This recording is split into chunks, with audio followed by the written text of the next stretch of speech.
அஸ்ஸலாத்து வஸ்ஸலாமு அலைக்க யா சையதி யா ரசூலல்லா குதுபியத்தி கல்லத் ஹில்லதி அதிருக்னி. பிஸ்மில்லாஹிர்ரஹ்மானிர்ரஹீம். அரஃபா நாள் என்பது இஸ்லாமிய கடைசி மாதமான துல்ஹஜ் பிறை 9 அரஃபா தினமாக இஸ்லாமியர்களால் கொண்டாடப்படுகிறது. இஸ்லாமிய 5 கடமைகளின் ஒன்றான ஹஜ் செய்பவர்கள் அரஃபா மலை அருகே தங்கி ஹஜ்ஜுடைய காரியங்களை செய்வர். அரஃபா மைதானத்தில் தங்கி தொழுவது, நோன்பு நோற்பது, அல்லாஹ்விடம் பாவ மன்னிப்பு கேட்பது, நம் தேவைகளை அல்லாஹ்விடம் கேட்பது போன்ற நல் அமல்கள் செய்யும்போது நம் தேவைகளை அல்லாஹ் நிறைவேற்றுவான். அரஃபா நாளில் அனைவரும் உயிர்த்தெழுப்பப்படுவார்கள். அந்த நாளில் அனைவரும் ஒன்று கூடி சொர்க்கத்தில் நுழைவதற்கான வெகுமதியை பெறுவதற்கும் நம் ஆன்மாவை சுத்தப்படுத்துவதற்காகவும் அல்லாஹ்வை வணங்கி நோன்பு வைப்பது சிறப்பானதாகும்.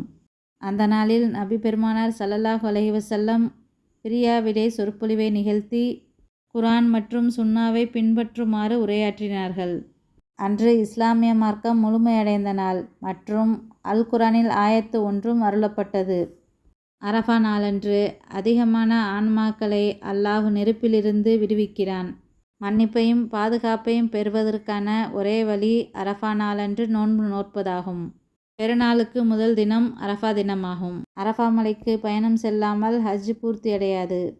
அரஃபா நாளில் நோன்பு வைப்பது நாம் கடந்து வந்த பாவங்களையும் வரவிருக்கும் பாவங்களையும் அல்லாஹ் நீக்குகிறான். அன்று வானத்திலிருந்து அல்லாஹ் இறங்கி பாவ மன்னிப்பு தேடுபவர்களின் பாவங்களை மன்னிக்கிறான். துல்ஹஜ் பிறை 9ஆம் நாள் அதிகாலை சுபுஹ் தொழுகைக்கு பிறகு மினா என்னும் இடத்தில் இருந்து அரஃபாவை நோக்கி புறப்பட வேண்டும். வந்து சேர மதியமாகிவிடும். அந்த நேரத்திலிருந்து மறுநாள் அதிகாலை வரைக்கும் அரஃபாவில் தங்க வேண்டும். தங்கினாலும் அல்லது அந்த இடத்தை கடந்தாலும் ஹஜ் பூர்த்தியாகிவிடும். அங்கு தங்கும்போது நண்பகல் தொழுகையான லுஹரையும் மாலை நேர தொழுகையான அசரையும் சேர்த்து தொழ வேண்டும்.